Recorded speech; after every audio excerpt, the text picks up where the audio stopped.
सब देवता जाकर के पितरों के पास प्रस्ताव रखा गया कि हम विवाह करना चाहते हैं मैना रानी का किनके साथ।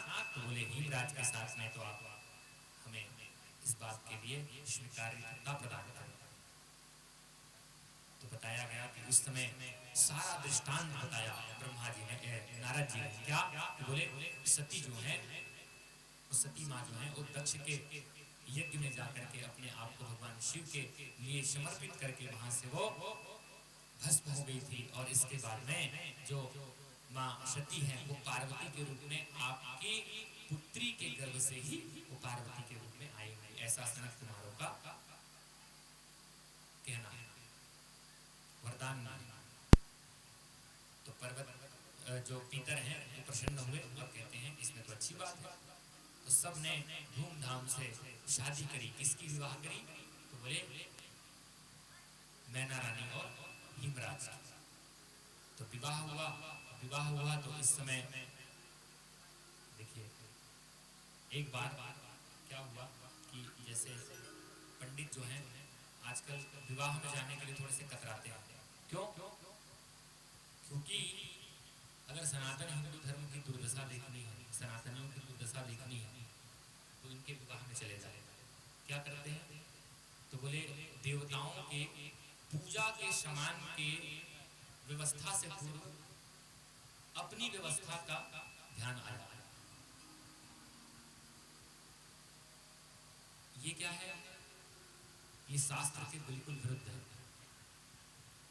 हम जिस भगवान गौरी गणेश जी की पूजा, नवग्रह जी की पूजा पंडित जी कराते हैं, उससे पूर्व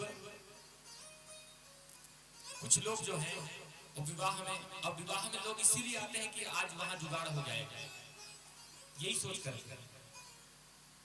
जिनको लेना है वो तो नहीं भी बुलाया जाएगा फिर भी पहुंच जाते हैं। तो ये क्या है? बोले दुर्दशा इसकी इसकी अपनी देवी देवताओं का। पंडित जी वहां पर मर मर के पूजा कथा करा रहे हैं और बैठे ही हैं लेकर के। दूल्हे साहब हैं, वो क्या कर रहे हैं? लेके बैठे हैं। तो ऐसे स्थान में देवी देवता आएंगे? क्यों आएंगे? अपमान कराने के लिए। तो इसीलिए हमारे घर जब विवाह हुआ क्या करें? इससे दूर रहें। कई स्थानों पर मांसाहार बनता है।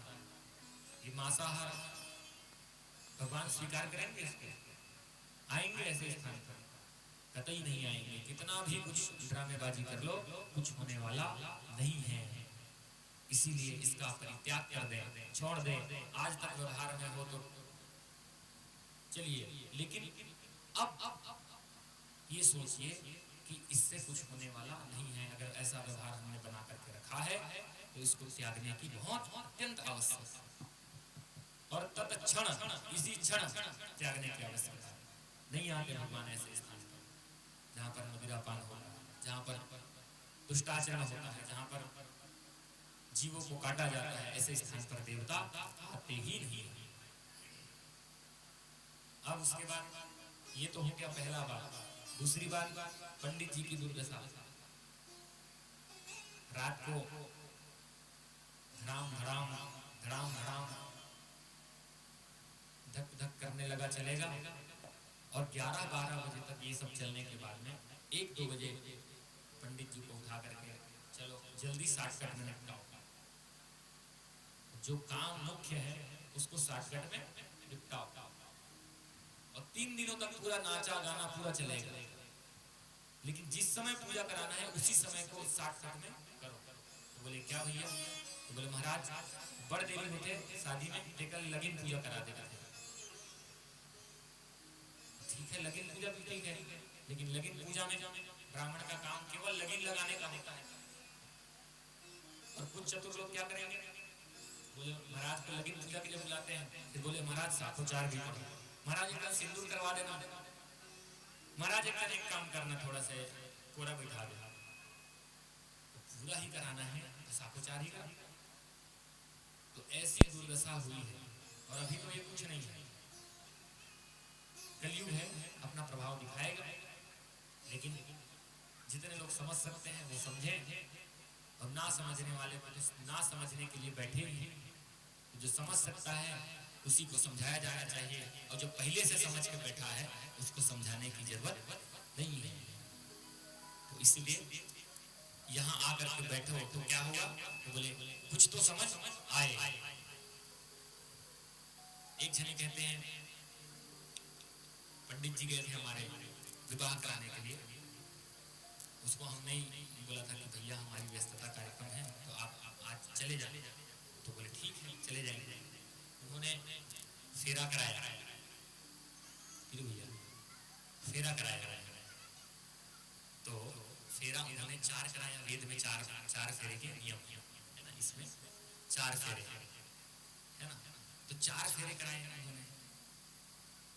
तो 4 फेरे कराए तो फिर ये दुल्हन के जो घर वाले थे और कुछ बाराती थे वो महाराज जी के पास आए और बोले महाराज जी आपने कौन सी पिक्चर देख के 4 फेरे कराए? पिक्चर मूवी क्या मूवी? नहीं, आपने कौन सी मूवी देख करके ये 4 फेरे कराए? बोले हम तो जितनी भी मूवी देखे हैं उसमें 7 फेरे होते हैं। पंडित जी ने कहा मैं मूवी देख करके पिक्चर देख करके 4 फेरे नहीं कराया, मैं वेद देख करके 4 फेरे कराया।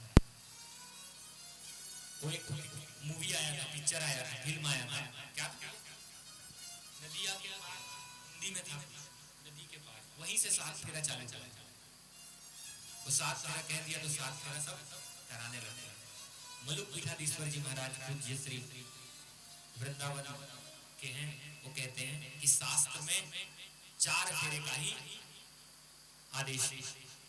अब उसके बाद 7 कराओ या 12 कराओ, इसलिए आजकल पंडित जी लोग कहाँ टेंशन में पड़े रहेंगे, इसलिए जाओ सबको 7 लगाओ, 4 करवा दो और उसके बाद में कोई कहे मत इसलिए और लगा दो, फिर दूसरा फिर कहे 8वां 9वां करा दो, वो भी करवा देंगे, जाओ करो।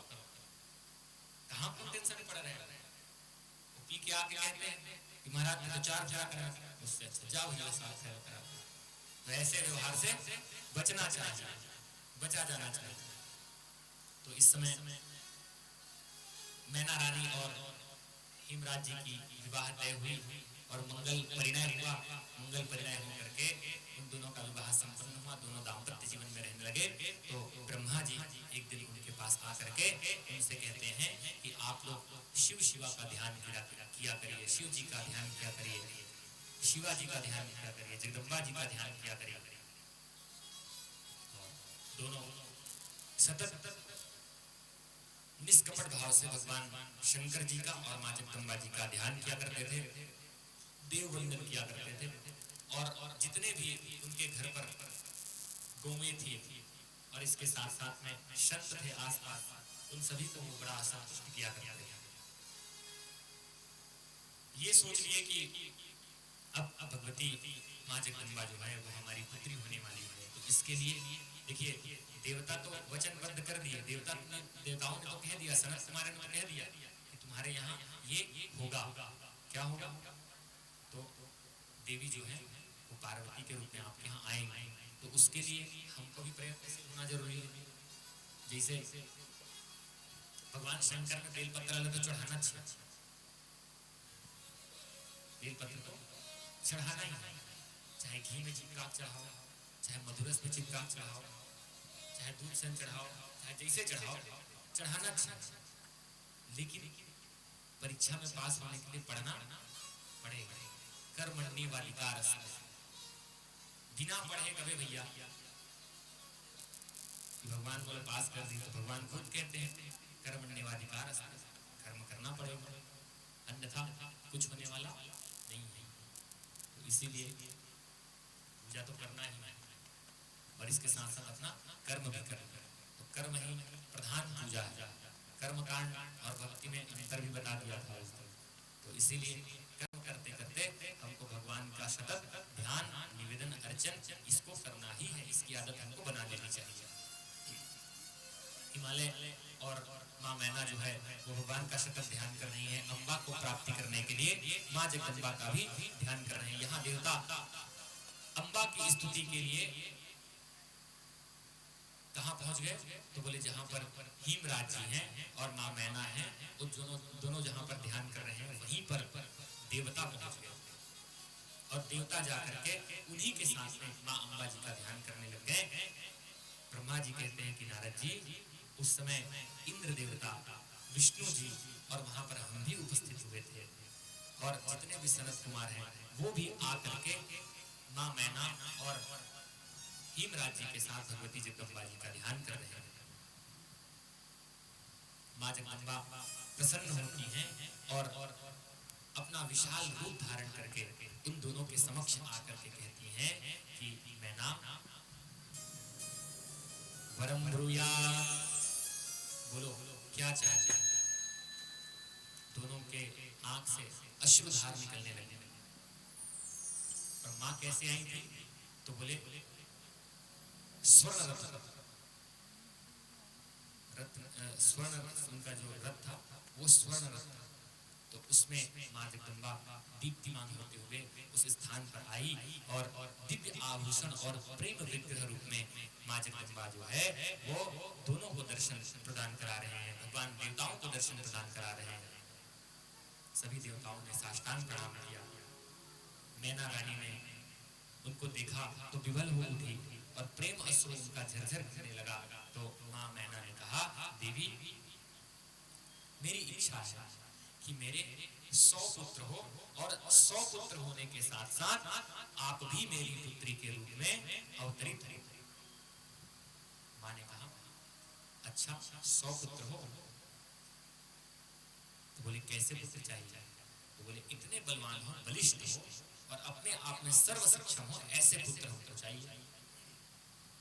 सब मिल जाएगा, 100 के 100 पुत्र मिलेंगे और मैं भी तुम्हारे गर्भ से अवतरित होंगी। ऐसा कह करके माँ देवी ने कहा कि आपके जो 100 पुत्र होंगे वो सब तो बहुत बलिष्ठ होंगे, लेकिन उसमें से जो बड़ा वाला पुत्र होगा वो उन जितने 99 और बच गए हैं उतने की शक्ति एक अकेले में होगी। तो माँ जगदम्बा ने आशीर्वाद प्रदान किया और आशीर्वाद देकर के वहां से सभी देवताओं का अभिवादन स्वीकार करके वहां से वो निकल जाते हैं। कहते हैं कि माँ जगदम्बा वहां से गई तो मैना और पर्वतराज जो है वो अपने स्थान को गए और सतत भगवान शंकर जी और माँ पार्वती का, माँ जगदम्बा जी का ध्यान कर रहे थे। और जब गंगा जी का ध्यान करते करते सदैव ये सोचते थे कि भगवान हमारे यहाँ माँ जगदम्बा जी को भेजेंगे, शिव जी कृपा करेंगे, माँ शिवा हम पर कृपा करेंगी, ऐसा सोच करके। और समय आया तो बोले मैना माँ जो है वो गर्भवती हुई और सुंदर बालक का जन्म हुआ और इस बालक का नाम नारद जी ने मैनाक रखा। क्या रखा? मैनाक। बोलिए श्री हरि विष्णु भगवान की जय हो, शंकर भगवान की जय हो। जब मैनाक आया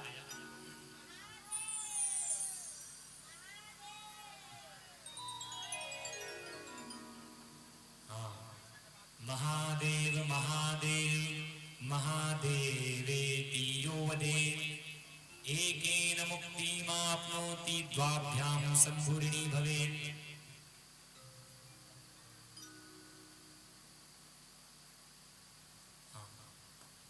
बोले उमापति महादेव की जय हो।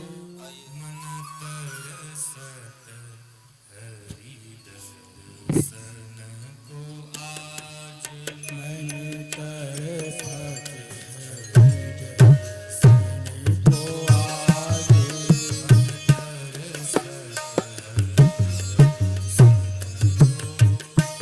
मन तरसत हरि दर्शन को आज। तुम बिन बिगड़े सकल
प्रभावशाली शक्तिशाली मैना के रूप में हुआ और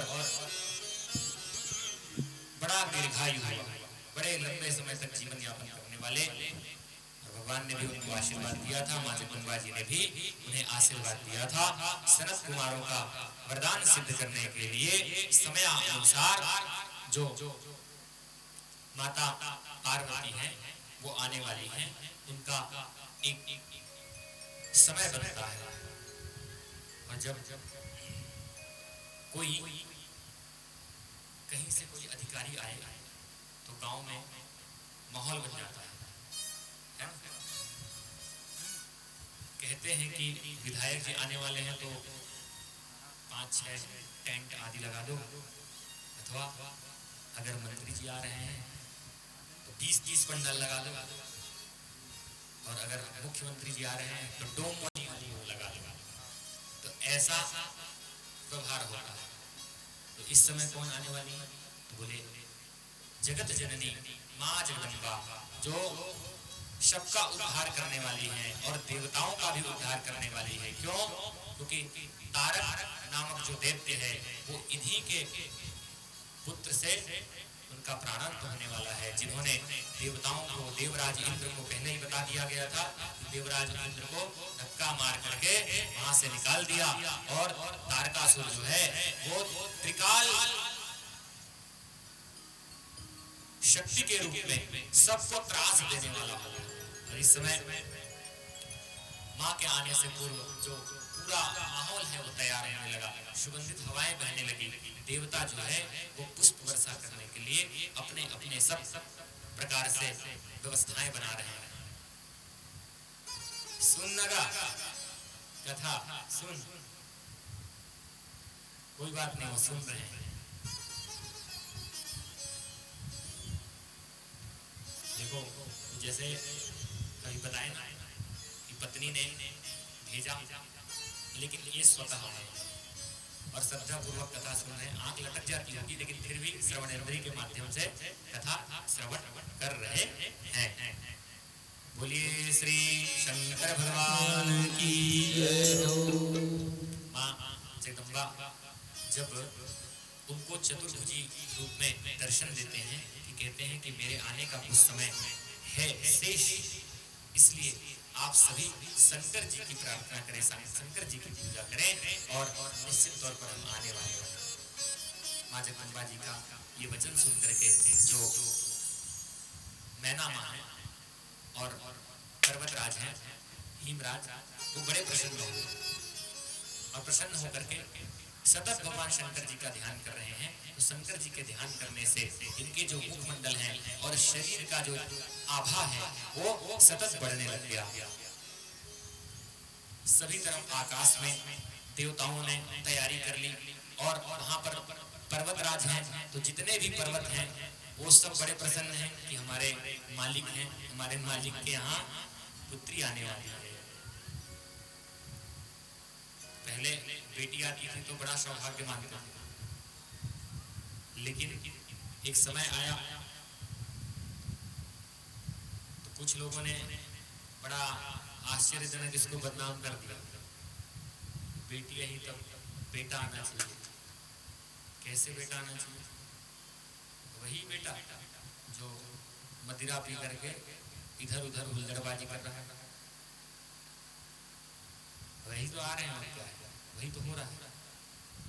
बेटी जो है वो कुल को तारने वाली है, सब प्रकार के कुल, अपने भी कुल को और दूसरों के भी कुल। इसीलिए कभी भी इनकी भर्त्सना नहीं करनी चाहिए। बेटी आई हैं तो उसको सुसंस्कारित बनाए, वही तो माँ बनती है, वात्सल्य रूपी माँ। ऐसी होती है बेटी। इसीलिए उनका भी सम्मान उतना ही होना चाहिए जितने लड़कों का किया जाता है, पुत्रों का किया जाता है। क्यों? क्योंकि पुत्र ही पुत्र आ गए, और अगर बेटियां नहीं आई तो पुत्र क्या करेंगे? वैसे ही करेंगे, शराब पी करके घूमेंगे, मदिरा पान करके घूमेंगे, आचरण विरुद्ध काम करेंगे। तो ऐसे जो पुत्र होते हैं वो कुपुत्र होते हैं, शत्रु पुत्र होते हैं। शास्त्र में पुत्रों का 4 प्रकार बताया है, ये आएगा इसमें। आगे तो यहाँ पर माँ पार्वती के आने का संदेश हुआ और 9 महीने तक माँ पार्वती जो है वो अंश रूप में गर्भ में प्रविष्ट होती है, अंश रूप में गर्भ में प्रविष्ट होती है। यहाँ पर जो बात लिखा है उसको बहुत समझने की आवश्यकता है। जैसे अंश रूप में कहा तो माँ पार्वती जो है वो सर्वदा भगवान शंकर जी की अर्धांगिनी है, उनको कोई अलग नहीं कर सकता। परंतु शंकर जी की माया के कारण और लोक चराचर को इस प्रकार की समस्त अपनी लीलाओं का दर्शन करने के लिए भगवान ये सब प्रकार की लीला करते हैं। इसलिए अंश रूप में भगवान के कई स्वरूप हैं, विष्णु जी कई स्वरूप में आ गए। भगवान ने क्या कहा, अहमेवा समेवाग्रे नान्यद यद सदसहत् परम पश्यामं यदेतश यो वसिष्यति सोऽस्म्यहम्। इस संसार में कोई नहीं था तो क्या करते, कुछ भी नहीं था तो क्या करते। तो भगवान ब्रह्मा ने पूछा से इस सृष्टि को कैसे बनाया, तो कहते जब कुछ था ही नहीं तो बनाते क्या, अपने आप से ही बन गए। बोले तो कैसे बने, वो कैसे बन गए। तो कहते हैं अहम एव, मैं ही था। तो बोले कोई नहीं थी ना, अन्य कोई नहीं था तो बने कैसे। तो बोले जैसे मकड़ी होता है, मकड़ी जो होता है वो किसी वस्तु को अलग से लेकर के नहीं आता बाजार से अथवा जंगल से, ऐसा कुछ नहीं। वो अपने ही अंदर से एक प्रकार का तत्व प्रकट करता है, उसी से मकड़ी अपना जाल बना लेता है। तो ऐसे ही भगवान ने कहा कि हम तो अकेले थे, हमारे पास और कोई नहीं था तो क्या करते, हम खुद ही बन गए। बोले तो क्या बन गए, बोले तो हम ही बन गए सब कुछ। इस सृष्टि के कर्ता भी बन गए और सृष्टि भी बन गए। तो राम सृष्टा भी है और सृष्टि भी है, राम दृष्टा भी है और दृष्टि भी है, सब वही वाले भी वही हैं, रचने वाले भी वही हैं और रचना भी वही है। तो भगवती माँ पार्वती अंश रूप में मैना माँ के गर्भ में जाकर के प्रविष्ट होती हैं और दिव्य चमक के साथ में 9 महीने तक गर्भ में वहां पर उपस्थित रह करके माँ और पिता को बड़ी आनंद दे रहे हैं। क्यों, क्योंकि बालक या बालिका जब भी माँ के गर्भ में होता है तो उस समय का 9 महीने का जो अनुभव होता है वो परिवार वालों के लिए बड़ा सुखदमय होता है। एक एक उनकी गतिविधि को देखते रहते हैं, है ना। ऐसा होता है ना, शादी हो गए थे मैं, बताओ होते नहीं से सुन तो नहीं गा, सुन रहे हो, होता है ना। तो ऐसी अनुभूति माँ मैना और किसको हो रहा है, बोले मैना पर्वतराज हिमराज। 10वां माह में भगवती जगदम्बा के आने के ठीक माँ जगदम्बा उन दोनों के बीच में उपस्थित हुई और प्रेम पूर्वक कही कि अब मेरे आने का समय हो गया है, मैं आ रही हूँ। आप लोग ब्राह्मणों की आज्ञा से, संतों की आज्ञा से, ब्रह्मा जी की आज्ञा से, नारद जी की आज्ञा से और जितने भी सप्तऋषि हैं इनकी आज्ञा से ही आगे का जीवन यापन करना और जो वो कहेंगे वैसा ही आप करना। क्यों, क्योंकि ब्रह्म वाक्यम जनार्दनम, ब्रह्म का जो वाक्य है वो साक्षात भगवान का वाक्य। माँ ने समझाया, देवी ने प्रणाम किया, पर्वतराज ने प्रणाम किया, माँ जगदम्बा अंतर ध्यान हुई और रात्रि के समय में, मध्य रात्रि में माँ जगदम्बा जो है वो छोटी सी बालिका के रूप में आकर के रोने लगी। बोलिए माँ जगदम्बा की जय हो, आदिशक्ति माँ भवानी की जय हो, महामाया देवी की जय हो। पार्वती मैया आ गई। तो चलिए माँ पार्वती जी को प्रसन्न कर लेते हैं। जय जय गिरिवर, जय जय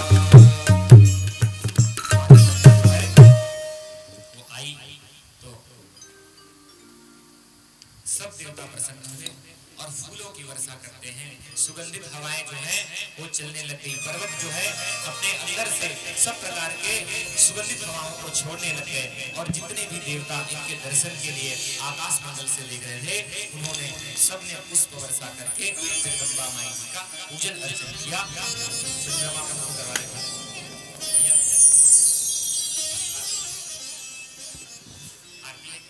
पार्वती का संक्षिप्त आरती। बोलिए मां पार्वती की जय हो। जगत जननी मां अंबिके की जय हो।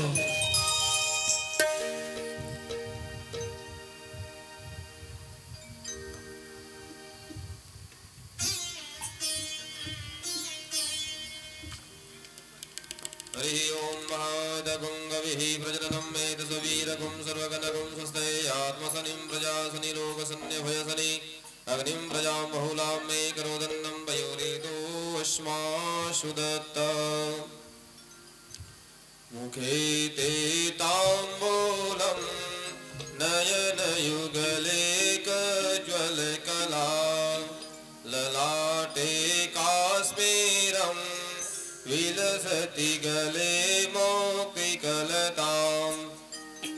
पुरकाञ्चे साटे ऋतुकटितटे हाटकमयी भजामि स्वां गौरे नगपति किशोरे मविरतम् नगपति किशोरे मविरतम् सरसी जनिली सरोजस्ते धवल्त्रासकन्दमाल शोभे भगवती हरिवल्लभे मनोज्ञे त्रिभुवन भूतिकरी प्रसीद मह्यम्बा प्रदक्ष धूपम दीपम आर्तिक्यम दर्शयामि। बोले जगजननी मैया की जय हो। पार्वती मैया की मां पार्वती वो बालिका स्वरूप में आकर के रुदन करने लगी। तो उस समय समस्त सुबह प्रातः होते ही समस्त ऋषियों को बुलाया गया, ब्राह्मणों को बुलाया गया और उसके बाद में सब ब्राह्मणों को दक्षिणा आदि दे करके गौओं को चारा आदि दे करके राजा जो है हिमराज जो है वो प्रसन्न होकर के आनंद उत्सव मनाते हैं और इसके साथ साथ में शौर कर्म आदि कर करके उनका नामकरण करते हैं। तो मुनियों ने पहले उनका नाम काली रखा। तो नारद जी कहते हैं कि पार्वती पर्वतराज के पुत्री हैं तो इनका नाम पार्वती भी होगा। तो फिर संतों ने कहा कि इनका नाम जगदम्बा काली तुम्ही आदि संतन प्रतिपाली ये सब प्रकार के अनेक प्रकार के आपके नाम होंगे और ऐसे उनका नामकरण किया गया। तो मां पार्वती जो है वो पर्वतराज की पुत्री होने के कारण ये विख्यात हुआ पार्वती नाम। बोलिए पार्वती मैया की जय हो। पार्वती मैया सूर्य पक्ष के चंद्रमा के समान नित्य प्रति बढ़ने लगे और बढ़ते बढ़ते बढ़ते बढ़ते इतनी अवस्था आ गई कि अब खेलने लगे वो आंगन में। तो आंगन में खेलने लगी तो एक दिन हिमराज जो है वो भगवान नारद जी को कहते हैं कि प्रभु आप आइए, बिटिया का हाथ हाथ देख लो क्या है कैसा है थोड़ा सा बता दो। नारद जी आए, नारद जी आकर के बिटिया को पूरा देखे और देख करके कहते हैं ये तो बड़ी दिव्य आभा वाली है, इसके सदृश इस दुनिया में इस संसार में कोई नहीं होगा। ये तो परम शोभायमान होने वाली है, देवताओं को आनंद देने वाली है, देवताओं के कष्ट को हरने वाली है। ये बहुत अद्भुत है, इनके सदृश कोई नहीं होगा। वात्सल्यता में इनकी वात्सल्यता बहुत अत्यधिक थी। लेकिन नारद जी कहते हैं एक जो रेखा है विवाह का वो थोड़ा सा मुझे समझ नहीं आ रहा है, थोड़ा सा कैसे बताऊं ये समझ नहीं आ रहा है, अटपटा सा लग रहा है। तो इतना सुन करके पर्वतराज जो है वो बड़ा भाव चक्के होकर के देखने लगे, कहने लगे कि क्या बात है बताइए। बोले कि कह दूं? हाँ, विवाह इनका बड़ा आश्चर्यजनक इनकी विवाह की रेखा है। क्या कहते हैं योगी नग्नो अगुणो अकामी मातृतात विवर्जितः, यानी इसकी जो विवाह होगी वो किसी परम योगी के साथ में होगी। और क्या होगा? नग्नो अगुणो, वस्त्र आदि धारण नहीं करने वाले होंगे, और सत रज और तम, इन तीनों गुणों से मुक्त होंगे। और क्या होंगे? तो अमान अशिव वेशश्च पतिरस्या, कहते हैं कि उनको मान और अपमान इस किसी भी चीज की इनकी कोई जरूरत नहीं होगी। कहते हैं ना भोलेनाथ जी कुछ भी आता नहीं है तो अकड़म बकड़म कह के बम लगा दो पीछे, भगवान महादेव खुश हो जाते हैं। अकड़म बम बकड़म बम, बम बम बोल रहा है काशी, कुछ भी बोल करके बम लगा दो, और नहीं आ रहा है तो गुड़गुड़ा दो।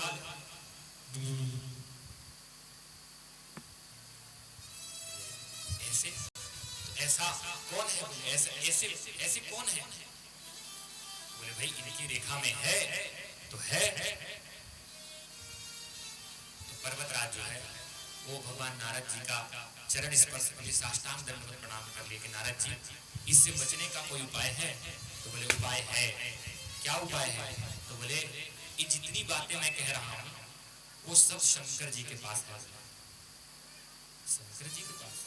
इनका विवाह उन्हीं के साथ करो, जाओ उनको मनाओ, उनका विवाह उन्हीं के साथ करो, अवघरदानी है वो। शंकर जी को मनाने के लिए उनका आदेश किया गया नारद जी द्वारा। तो फिर उसके बाद में मैना रानी कहती हैं कि अच्छी बात है अगर शंकर जी के साथ विवाह होगा तो क्यों। अब इन्होंने भगवान शंकर जी का स्वरूप साक्षात देखा नहीं, पहली बार इन्होंने हिमराज में ही देखा। इसके बाद थोड़ी सी बाद में आए कि कैलाश से भगवान शंकर जी जो है वो कैलाश से हिमराज में आते हैं। क्यों? बोले तपस्या करने के लिए उत्तम स्थल पर, वहीं पर उनको देखते हैं, दर्शन पाते हैं।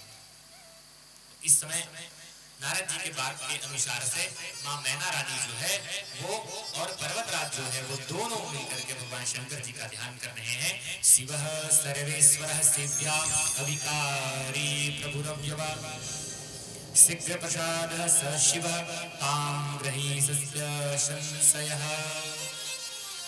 भगवान शीघ्र प्रसन्न होने वाले हैं, इसलिए जाकर के उनकी पूजा करो, भगवान प्रसन्न हो जाएंगे। निर्गुण है, निर्विकार है, निर्विकल्प है, इनका कोई विकल्प नहीं है। जैसे कई लोग विकल्प बना लेते हैं, घी नहीं है तो तेल में जला और तेल नहीं है पानी में तो नहीं जलता है, दिया तेल नहीं है तो नहीं जलेगा। विकल्प बहुत ढूंढते हैं आजकल के लोग। विकल्प कैसे? एक जगह बड़ा आश्चर्यजनक सुना मैंने, महेश्वर भैया क्या बोले? बोले महाराज जी भागवत नहीं करा सकते। बोले दूसरी महाराज की बात है, उन्होंने हमको बताई तो ये बात हम आपको बता रहे हैं। बोले कि महाराज जी भागवत की जो है वो नहीं करा सकते। तो महाराज जी ने भी क्या कहा? बोले मिनी भागवत करा लो। सुने हो आप? हाथ उठाओ, कौन कौन सुना है मिनी भागवत? किसी ने सुना है? बच्चा ले तो बोले मिनी भागवत करा लो। ये विकल्प निकाल लिया, ये मिनी मिनी भागवत कुछ नहीं होता। भागवत भागवत की तरह होता है। तो क्या बोले मिनी भागवत में क्या होगा? तो बोले 3 दिन में कराओ, 3 दिन में करके चले जाएंगे मिनी भागवत। ऐसा विकल्प बताओ, साक्षात वेद के साथ खिलवाड़ करने वाला विकल्प। आजकल विकल्प निकालने वाले बहुत ज्यादा है। बावन नहीं है तो भट बावन का बुला लेगा।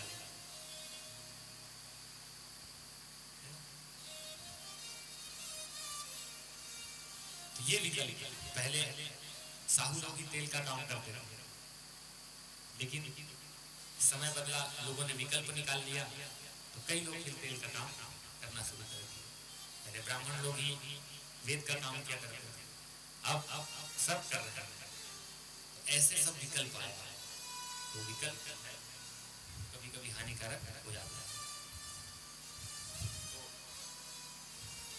मैना रानी जो है वो सब प्रकार से प्रसन्न होकर के और भगवान शंकर जी का ध्यान करते हैं, निर्गुण निराकार उस शंभु जी का ध्यान करते हैं और इतना प्रसन्नता पूर्वक भगवान की पूजा करते हैं, इतना प्रसन्नता पूर्वक कि भगवान शंकर जी जो प्रसन्न होते हैं और मन में ये विचार कर लेते हैं कि हम जाकर के मैना रानी और पर्वतराज को दर्शन देंगे। ऐसा सोच करके भगवान कैलाशी जो है वो हिमगिरी पर्वत पर ही तपस्या करने के लिए आते हैं और तप करने के बाद में उन दोनों को दर्शन देते हैं और दर्शन देकर के उनको खुश करते हैं, प्रसन्न करते हैं भगवान शंकर जी। अब इधर मैना जो है वो हिमालय के साथ अपना जीवन यापन कर रही हैं। नारद जी बार बार आकर के उनको उनकी पुत्री का दर्शन कर रहे हैं, देवता आकर के उनकी पुत्री का दर्शन कर रहे हैं। क्यों? क्योंकि तारक नामक जो राक्षस है उनको भी अब जाना बहुत जरूरी है, तो इसीलिए इनको मनाना पड़ेगा पहले, तो इसलिए मनाने के लिए बार बार आ रहे हैं, भगवान की पूजा कर रहे हैं, देवी की पूजा कर रहे हैं, उनकी अर्चना कर रहे हैं। हम लोग बड़े स्वार्थी हैं, जब समय आता है तो बार बार चक्कर काटते हैं और जब समय नहीं हो तो देख उनमें कोई वाला सिस्टम है। इसीलिए संबंध जो है वो संबंध स्थापित होने के बाद में उसको नहीं तोड़ना चाहिए। और एक बार देखो, संबंध करने से पहले 1000 बार सोचा जाए और एक बार संबंध हो जाने के बाद में फिर कुछ ना सोचा जाए।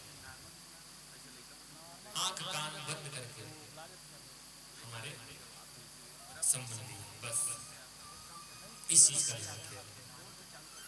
बोली श्री महादेव भगवान की जय हो।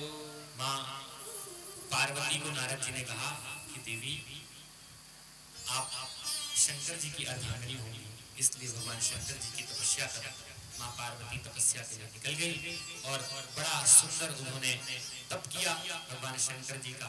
तो शंकर जी जो हैं वो भी चाहते थे कि हमारी जो विवाह है वो इन्हीं के साथ हो, ऐसा वो भी ध्यान करते हैं।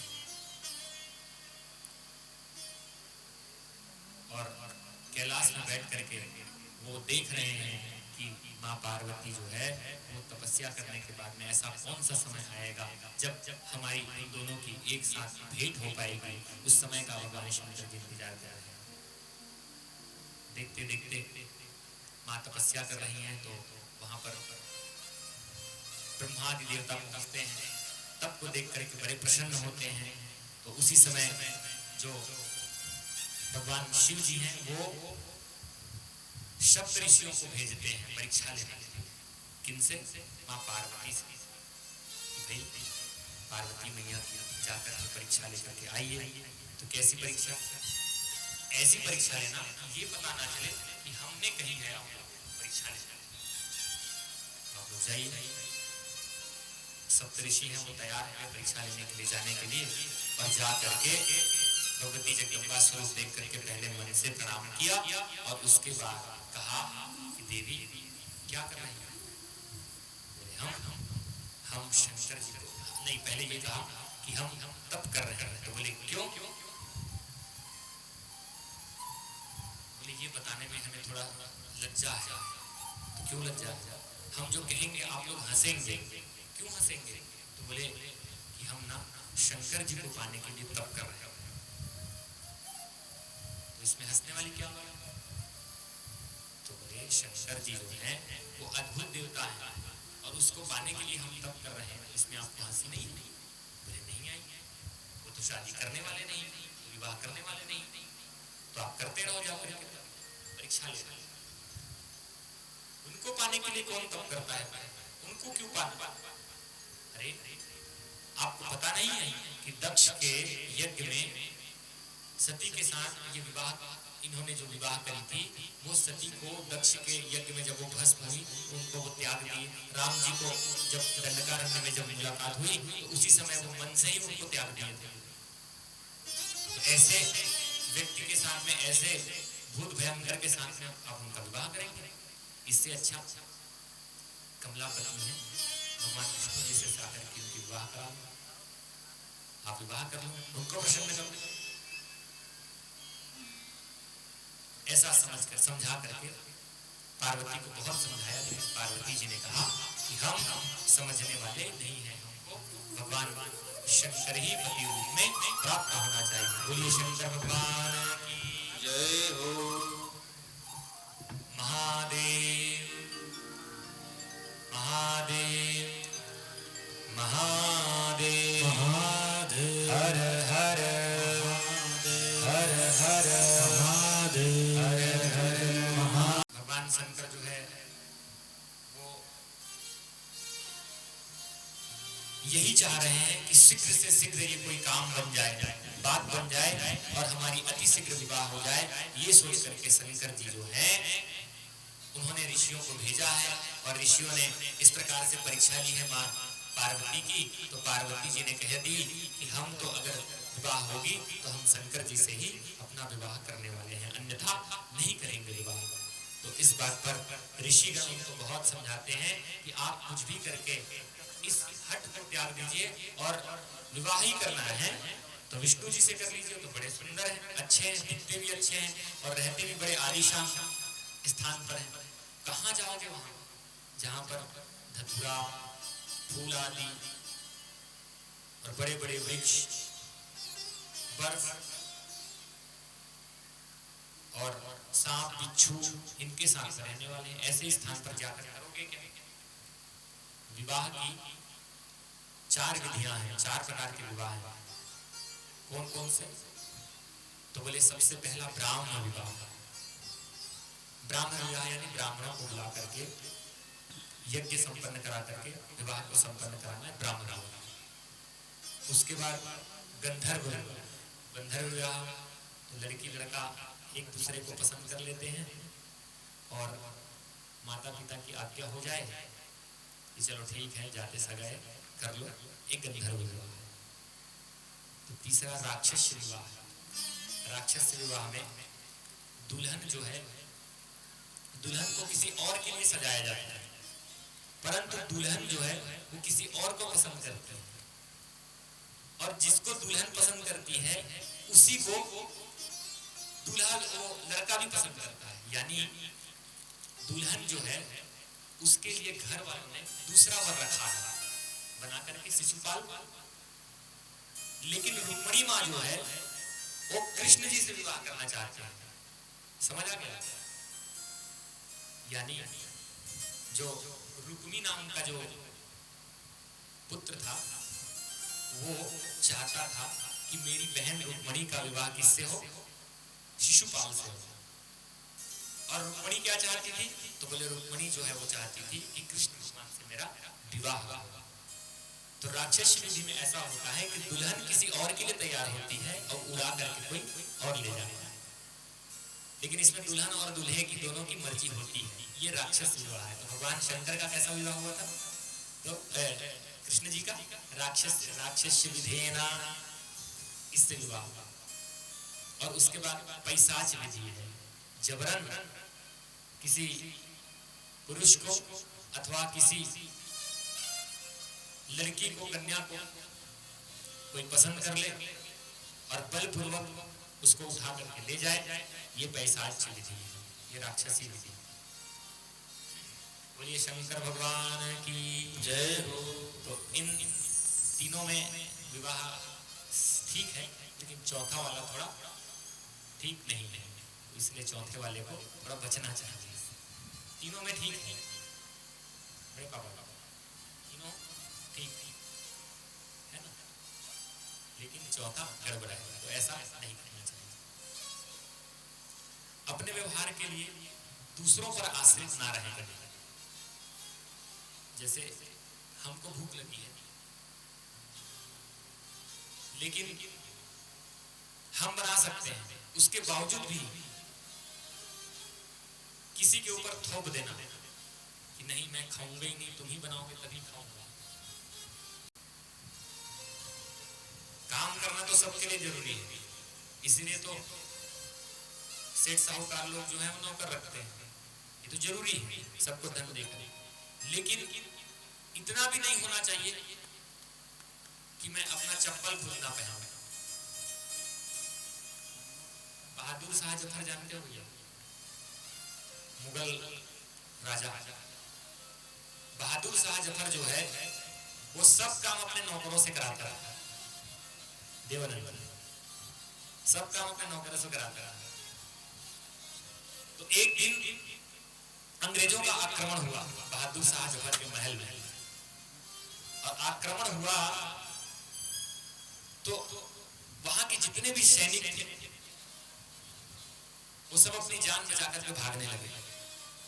तो बहादुर शाह जफर बैठा था तो वहां पर अंग्रेज आए और बहादुर शाह को बंदी बना दिया। तो बोले बहादुर शाह बैठा क्यों था?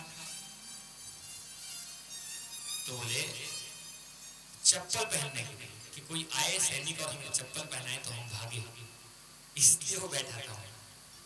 तो अपने व्यवहार के लिए दूसरों पर क्या है, आश्रित नहीं रहे, इतना भी नहीं रहना चाहिए। ये चप्पल पहनो भाग, नीच पहनना है तो मत पहनो भाग, बच तो जाएगा। तो अंग्रेजों ने इसलिए उसको बंदी बना दिया।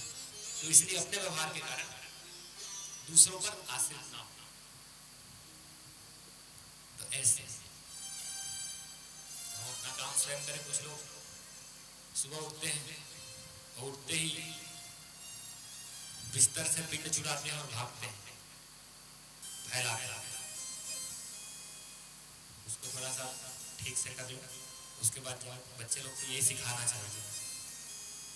बच्चे हैं आजकल तो टीवी देखते देखते, मोबाइल देखते देखते, फोन देखते देखते सब चल रहा है। ये भी थोड़ा सा बचे। क्यों बचे?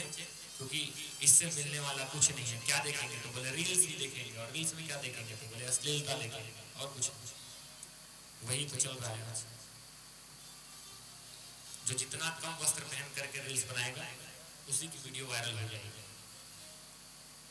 यही चल रहा है और कर भी ऐसी रहे। लेकिन हमको अपने संस्कार को बचाते हुए इस बात का बहुत ध्यान रखना है कि हम अपने व्यवहार से कैसे बचें और कैसे लोगों को अनुशासित ढंग से अपने आप को दिखाएं। ऐसा हम अनुशासन का पालन करें। बोलिए श्री महादेव भगवान की जय हो, शंकर भगवान की जय हो। मनुष्य जो है वो 3 दोष से 3 गति को भोगता है। शास्त्र कहते हैं कि 3 दोष से 3 गति को भोगते हैं। माता जी के दोष के कारण जो मनुष्य है वो बुद्धि वाला हो जाता है, दुराचारी हो जाता है। माता अगर दोष करती है तो पुत्र क्या होता है? दुराचारी, राक्षसी वृत्ति वाला।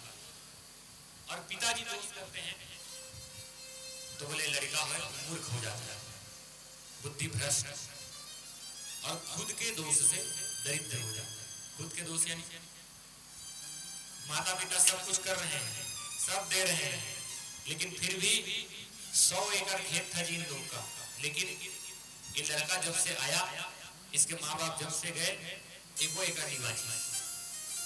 दरिद्रता अपने दोष के कारण। इसीलिए अपना व्यवहार ऐसे रखें कि हम सतत निरंतर कुछ ना कुछ प्रयास करें।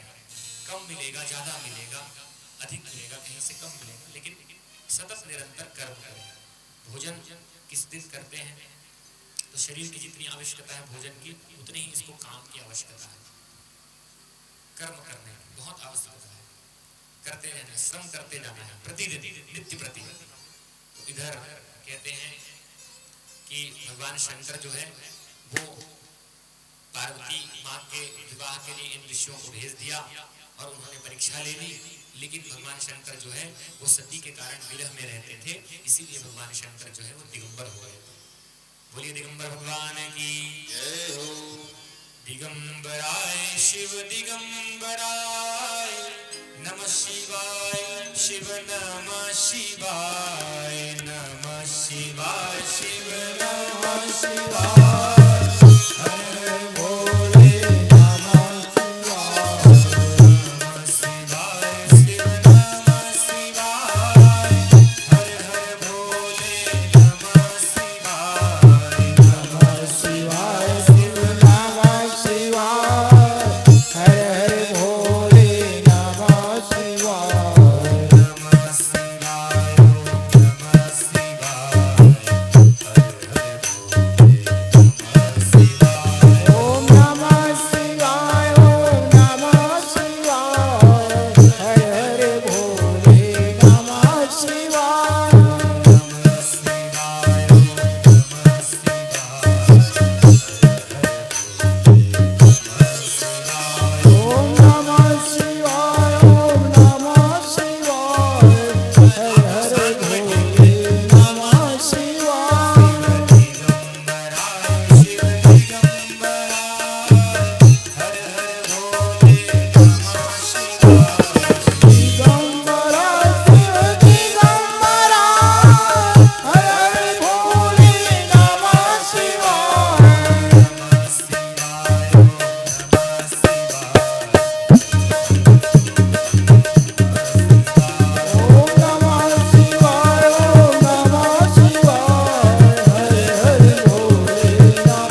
जय हो।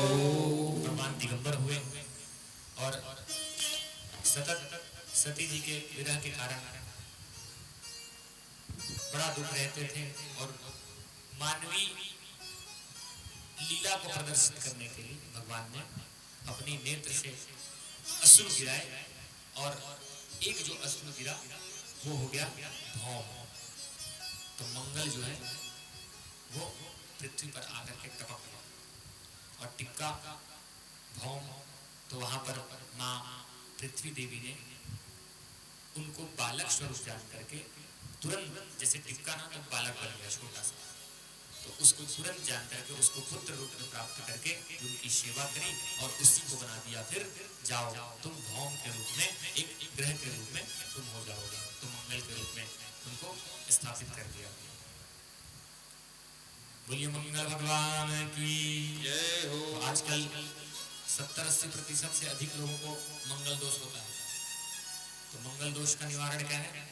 तो बोले उज्जैन में जाकर के भगवान मंगलनाथ जी के मंदिर में जाकर के, वहां पर योगेंद्र भैया वहां से घूम करके आ गए हैं इसीलिए मुस्कुरा रहे हैं। तो मंगलनाथ जी के मंदिर में जाकर के उनके निवारण कराएं, वहां पर ब्राह्मण होते हैं, उनसे मंगल दोष का निवारण कराएं। और इसके अलावा तो बोले घर पर भी वैदिक ब्राह्मण को बुला करके मंगल के निवारण का उपाय उनसे जान करके, क्योंकि उसमें मंगल दोष में विवाह होता है, तो विवाह होता है, तो इसलिए वैदिक ब्राह्मण को बुला करके संक्षिप्त रूप से मंगल का ध्यान आदि पूजन कर करके उसका निवारण कराया। वैदिक ब्राह्मण जी बैठे हुए हैं, किसी को कुछ पूछना होगा तो बाद में पूछ लेना कथा के बाद। बोलिए शंकर भगवान की जय हो। इतने में वो ऋषि जो है वो भगवान शंकर जी के पास आए और निवेदन किए कि प्रभु सब कुछ ठीक है, माँ पार्वती तो आपके ही साथ विवाह करने के लिए हठ में पड़ी हुई है और अभी भी कठिन तपस्या कर रही है। फिर भगवान शंकर जो है वो पार्वती का ध्यान करते करते करते इतने ध्यान में मग्न हो गए कि वो सोचने लगे कि अब पार्वती शीघ्र ही हमारे पास आ जाएंगे। देवता उनके पास आते थे, भगवान कहते थे ठीक है होगा, सब अच्छा होगा। कुछ समय आया, भगवान ने सोचा कि हम अब इस संसार के पूरे जो माया जाल है उससे निवृत्ति चाहते हैं, इसलिए अपने आप को मुक्त करते हुए हम कैलाश में धुनी रमा करके बैठ जाएंगे। उस समय भगवान शंकर जो है वो भगवान राम जी का मन में हृदय में धारण करके, उनका नाम धारण करके सतत भगवान राम जी का स्मरण कर रहे हैं और स्मरण करते करते करते वो समाधिस्थ हो गए। उस समय इंद्र को याद आया कि तारक नामक जो दैत्य है वो क्रूरता कर रहा है और क्रूरता करके देवताओं को दंड दे रहा है, देवताओं को मार रहा है। तो उसने कामदेव का स्मरण किया कि हे कामदेव जी आप आइए। कामदेव तुरंत पहुंचे तो कहे आप हमारे मित्र हैं, आप हमारे दोस्त हैं, अच्छे साथी हैं, इसलिए से आपसे आग्रह है कि भगवान शंकर जी के पास जाइए और उनको क्या करिए, उनको समाधि से हटा करके मां पार्वती से विवाह के लिए निवेदन और आग्रह करें। कामदेव जी कहते हैं ठीक है हम चले जाएंगे, आप हमें क्या देंगे? तो बोले आप जो चाहो। बोले हम आते हैं उसके बाद देना होगा। कामदेव अपने दिव्य स्वरूप से, देखिए भगवान राम जी और भगवान कामदेव इस दोनों में छोटा सा अंतर है, और छोटा सा नहीं ये बड़ा भी अंतर है। तो क्या बोले, तो दिव्य आयुध के साथ भगवान राम जी भी रहते हैं, धनुष बाण के साथ, और कामदेव भी धनुष बाण के साथ रहते हैं। दोनों सांवले और सुंदर हैं, बहुत अत्यंत सुंदर, सांवले भी हैं सुंदर भी हैं। नीलांबुजश्यामल कोमलांगम सीता समारोहितवाम भागम राम। और कामदेव भी ऐसे ही नील स्वरूप। लेकिन इसमें अंतर क्या है? तो बोले अंतर देखना हो तो महादेव जी के पास पहुंच जाओ। कामदेव और राम जी में अंतर देखना, जिसको देख करके महादेव जी का हृदय प्रफुल्लित हो जाता है और महादेव जी हर्षित अनुभव करते हैं, वो भगवान राम जी हैं। और जिनको देख करके त्रिकालदर्शी भगवान शंकर जी का नेत्र खुल जाता है और सामने वाला भस्म हो जाता है, तो समझ जाओ वो कामदेव है। रामदेव और कामदेव, ये वाला रामदेव नहीं, अभी जड़ी बूटी वाले नहीं, और राम जी प्रभु वाले। ये भी बढ़िया सबको आसन सिखा रहे हैं, ये भी सबको प्रेरित कर रहे हैं योग आसन, योगासन प्रतिदिन कर लेना चाहिए। और गुरु जी भी करवाते हैं, सुबह प्रभात फेरी करते हैं। कितने बजे भैया? 4 बजे, नित्य प्रति 4 बजे अपने सिरपुर। और कोई नहीं रहते तो अकेले, और अकेले क्या, अब इनके साथी हो गए। कौन?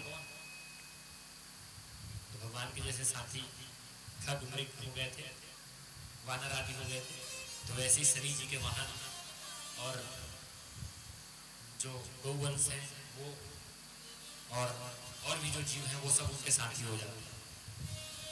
डफली बजाते बजाते बढ़िया प्रभात फेरी करते हैं।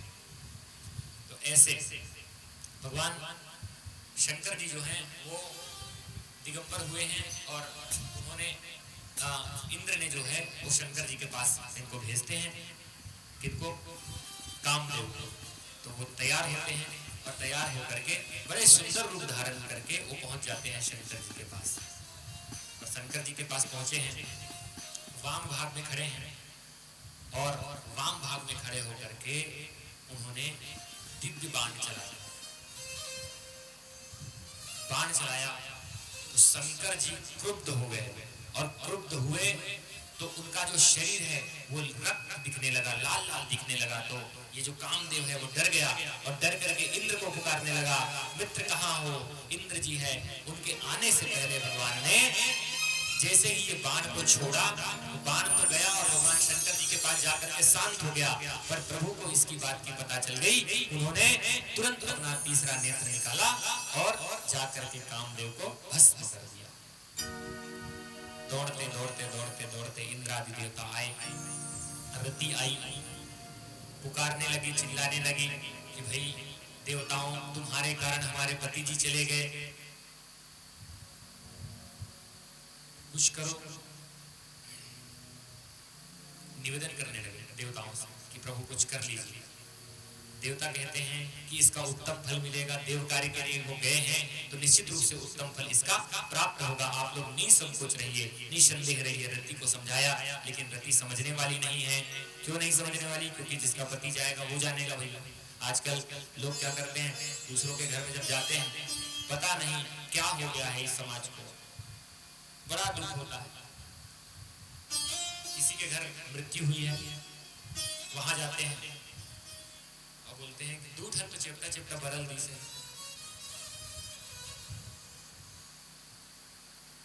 जब तीज नहान का कार्यक्रम होता है, क्या कहते हैं? दूध है चिपटा चिपटा बरल दी से।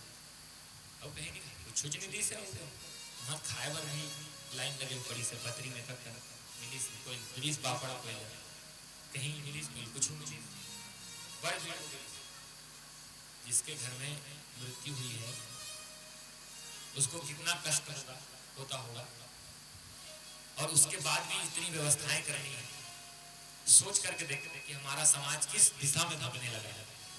विवाह होता है तो वैसे बाप अपनी पूरी संपत्ति लगा देता है विवाह कराने के लिए, अपनी पुत्री का चाहे पुत्र का, लेकिन खाने वाले खाकर भी डकार मार के कहते हैं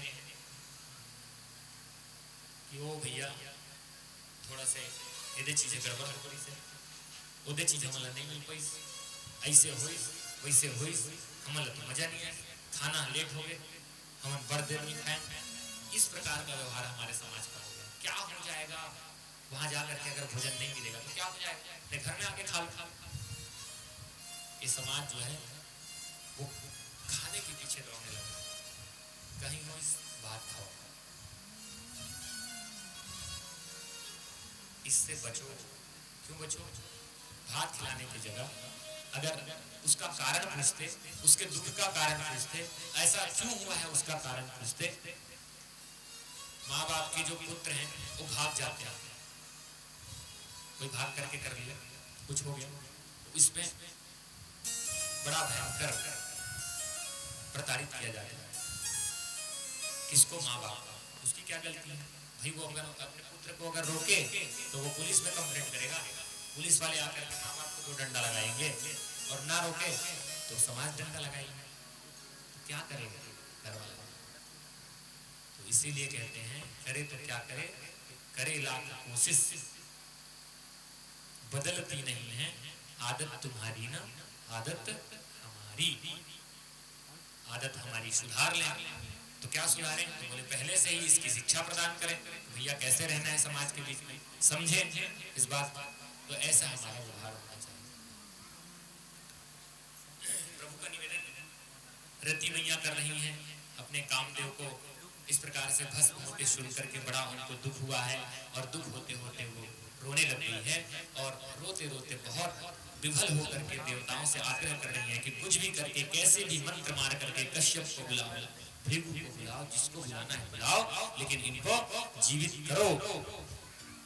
शंकर जी कहते हैं कि चिंता मत करो, सब कुछ ठीक होगा, द्वापर युग आएगा, कल्याण हो जाएगा, चिंता मत करो।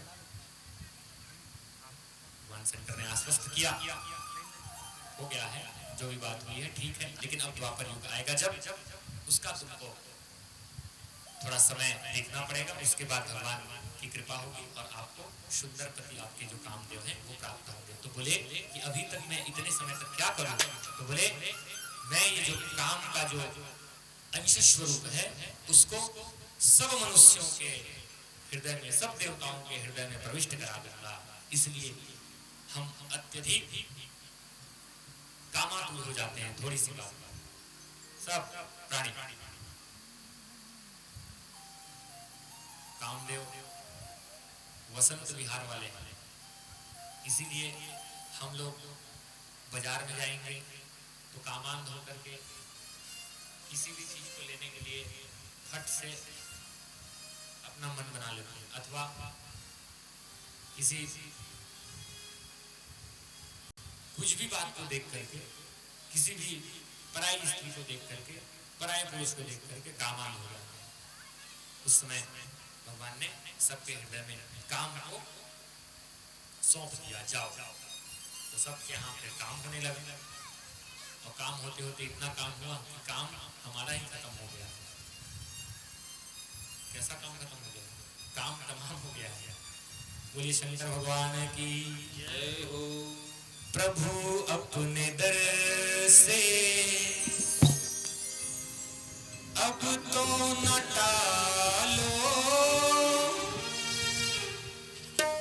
कि राजा रहा हूँ, उठा लो उठा लो।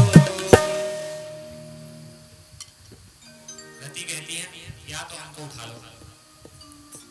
तब भगवान ने इस प्रकार से किया कि सब जाओ, काम तो हमने दे दिया, सौंप दिया, सबके अनुसार अंश रूप में सबको सौंप दिया। बोलिए शंकर भगवान की जय हो।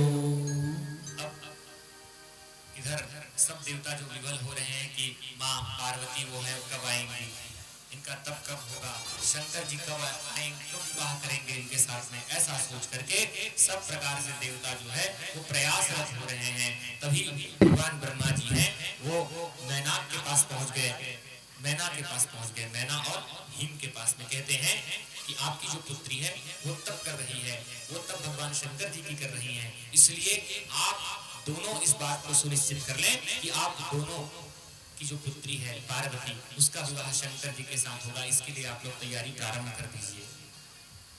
उधर पार्वती मैया जो है उनका परीक्षा लेने के लिए भगवान शंकर जी स्वयं आ गए।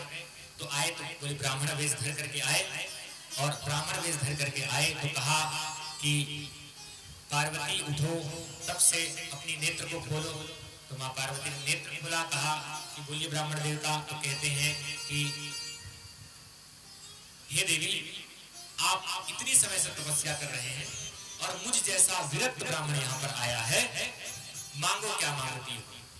तो शंकर जी को जो ब्राह्मण रूप धारण करके आए थे उसको पार्वती कहती हैं कि हम शंकर जी के लिए तप कर रहे हैं और जो भी बात है हम उन्हीं से करेंगे। बोले कैसे? शंकर जी के लिए तपस्या कर रहे हैं तो उन्हीं से बात करेंगे, क्यों उनसे? और भी तो है, आप जानते हैं शंकर जी का स्वरूप कैसा है? वो पार्वती जी से कौन कह रहे हैं? ब्राह्मण रूप धारण करने वाले शंकर जी ही कह रहे हैं। बताया कि बड़े अजीब है वो कैलाश पर्वत में रहते हैं, वहां गद्दा तकिया का कुछ इंतजाम नहीं है, कुर्सी उर्सी कुछ नहीं है, बोले सोफा उफा ऐसी जगह पे रहते हैं, एक छोटी सी चटाई बिछाकर। उनसे आप विवाह करना चाहते हैं? अरे इंद्र हैं, विष्णु जी हैं, और भी अच्छे अच्छे देवता हैं जिनके पास में बहुत सारा धन है, बहुत सारा उनके पास संपत्ति है, उनसे करो जाकर के विवाह। नहीं, हमें शंकर जी को ही विवाह करनी है। उनके साथ में जो सखी गई थी उनको पार्वती जी ने कहा कि जाओ कह दो इस ब्राह्मण जी से कि हम शंकर जी के सिवा और किसी से विवाह करने वाले नहीं हैं, इसलिए उनको समझा दो, हमें उनसे बात नहीं करनी है। वो सखी गई तो बोले कि वो चाहती है शंकर जी से विवाह करना, आप उनको और कुछ मत करो। तो ब्राह्मण देवता कहते हैं एक बार बात कराओ उनसे। खड़े हैं, कर लो। निवेदन किया, आप एक काम करो, आप हमें ही दूल्हा बना लो। वही जो शंकर जी थे ब्राह्मण रूप धर करके आए हैं, वो कहते हैं आप हमें ही दूल्हा बना लो। पार्वती कहती है कैसी बातें कर रहे हो, आप एक ब्राह्मण हैं, आपका सम्मान है, परंतु आप ऐसी बातें नहीं कर सकते। जैसे ही भगवान शंकर जी को ऐसी बातें पार्वती माँ ने कही, उसी समय भगवान शंकर जी है और डम डम डमरू बजाते बजाते शंकर जी के रूप में आ गए। बोलिए शंकर भगवान की जय। भगवान शंकर जी आए और शंकर जी आकर के माँ पार्वती को दर्शन दिए, साष्टांग प्रणाम किया, कहे कि हम आपके पति के रूप में आएंगे। पार्वती मैया बड़ी प्रसन्न हुई और तब कर रही थी, तो तब का फल देने के लिए भगवान ने कहा कि निश्चित हमारा विवाह आपके साथ में होगा, आप प्रसन्न हो जाइए। और भगवान शंकर जी भी प्रसन्न हो गए। क्यों? कि अब इनसे भेंट हो गई है हमारी। प्रसन्न चित्त होकर के भगवान शंकर जी और माँ पार्वती दोनों एक दूसरे से अच्छी वार्ता कर रहे हैं। और उतने में मैना और जो हिमगिरी है उनके पास ब्रह्मा जी जाते हैं और कहते हैं कि उन दोनों को आप उन अपनी बिटिया को लेकर के आओ, हमें लगता है कि उनका जो तपस्या है वो पूर्ण हो गया है। ब्रह्मा जी के कहने पर जो मैना रानी है और पर्वतराज है वो दोनों गए, तो उनको शंकर जी को खबर चली कि हमारे सास और ससुर आ रहे हैं, तो वे शंकर जी से भेष बदल करके एक साधु का वेश धारण कर लिए और डमरू हाथ में दे करके उसी समय भगवान शंकर जी नटराज का रूप धारण कर लेते हैं। बोलिए नटराज भगवान की जय हो, शंकर भगवान की जय हो। नटराज का रूप धारण किया और भगवान शंकर नृत्य करने लगे। छूम छना ना ना ना ना ना ना बाजे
भगवान की जय हो। माँ पार्वती को बता दिया गया कि अब विवाह हो जाएगा शंकर जी द्वारा। और इस समय मैना रानी और पर्वतराज जो है वो शंकर जी के पास जाकर के पार्वती के पास जाकर के उनको कहते हैं कि देवी चलो आपकी तपस्या पूर्ण हुई है। उसी समय नटवर को देखते हैं।